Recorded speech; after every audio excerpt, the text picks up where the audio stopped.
Elle est auteure ou autrice, chacun dit ce qu'il veut, dessinatrice de bande dessinée. Ses culottés ont marqué l'histoire du 9e art. Elle nous revient avec Les Strates chez Gallimard, un récit pour la première fois autobiographique. Et on est très heureux d'accueillir Pénélope Bagieux. Bonjour. Bonjour.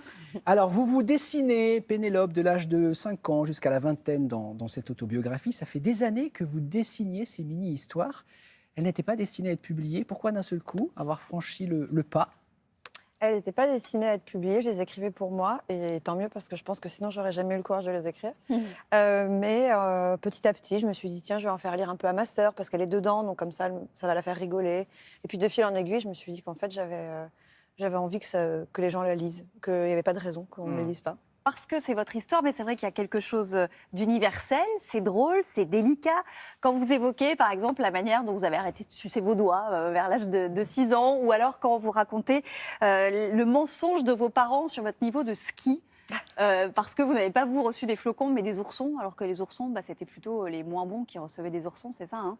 C'est-à-dire que mes parents ont fait le choix de ne pas me dire que j'avais raté mon flocon, mais plutôt que j'avais obtenu l'ourson, qui était le prix spécial. Et du coup, ça m'a donné l'impression pendant des années que j'étais très très forte en ski, ce qui était faux. Et c'est des petites anecdotes, mais qui finalement vous ont construite, ce qui nous arrive à tous, un événement un peu finalement anodin, mais qui est important dans notre vie d'après.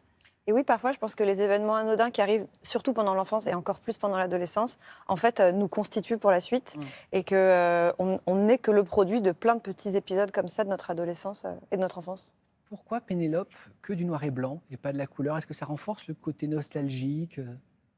Je ne me suis pas posé la question, c'est comme ça que je les ai écrites. C'était comme ça que c'était le plus directement sorti de ma mémoire. Et au moment d'en faire un livre, ça m'a paru un peu artificiel de me dire alors quelle couleur je vais rajouter maintenant pour faire un livre ? Et je me suis dit ben non, de la même manière que je voulais que l'objet ressemble à un carnet, pour que ce soit vraiment... C'est vrai, avec le petit élastique, hein, Ben oui. on le voit bien. Voilà, regardez, hop, petit carnet comme ça. C'est ça. Ouais. C'est un bel objet. Ouais, Je voulais qu'il y ait le moins de transformation possible entre mes souvenirs et l'objet fini, en fait. Est-ce que ça veut dire aussi que vos dessins, vous ne les avez pas retravaillés puisqu'ils ont été faits sur plusieurs années, ou malgré tout, vous avez un peu uniformisé le tout ? J'ai uniformisé pour la forme le fait qu'à la fin, il y avait certaines histoires que j'avais écrites il y a 8 ans et que, heureusement, mon dessin a quand même un peu évolué en 8 ans aussi. Et je trouvais que ça se voyait. Et donc, pour uniformiser le tout, celles qui étaient les plus anciennes, je les ai redessinées. Mais voilà. Alors, on est heureux parce qu'on voit que vous êtes venu avec 2 feutres, une feuille de papier. On adore, c'est toujours magique de voir comment naît un personnage.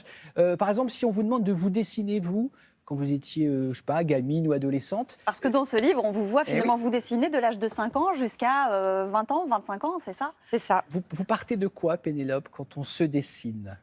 Alors, je pars, pour tous les personnages que je dessine, de toute façon, c'est un peu un truc...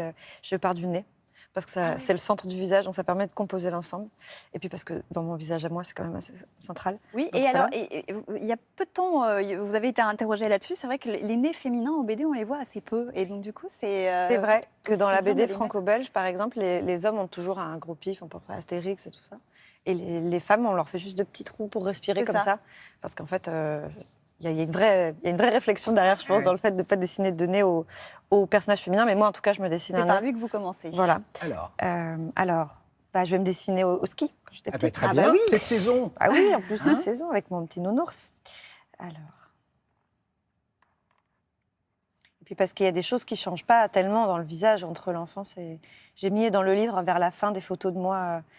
enfant et ado, pour qu'on voit à quel point je n'ai pas changé de tête. C'est ça, c'est la coupe de cheveux que vous faites évoluer, Ouais, c'est le mascara, c'est les piercings aussi qu'on voit apparaître à l'adolescence. C'est l'acné aussi, hein, il faut le dire. C'est vrai, vous dessinez l'acné. Eh oui. Et puis quelques cernes arrivées un peu plus tard. Oui. Quand on demande aux gens de venir très tôt, un dimanche matin. Non, mais ça conserve en bonne santé de se lever tôt. Alors, la cagoule que les enfants des années 80 ont bien connue. Qui grattait un petit peu. Avec malgré nous, malgré nous, la cagoule, mais bon, Ouais. c'était comme ça, on n'avait pas le choix. Et puis... Et on voit naître sous nos yeux la Pénélope qui a donc remporté son petit je vais faire ourson. mon ourson. Le nounours, comme l'appellent les connaisseurs. Parce qu'on n'est pas très nombreux à avoir eu ce prix quand même. Non, Vous mais l'avez pourrez découvert le en faire. discutant avec vos copines C'est des années ça. plus tard. C'est le club très sélect des gens qui ont réussi à rater un flocon, ce qui est quand même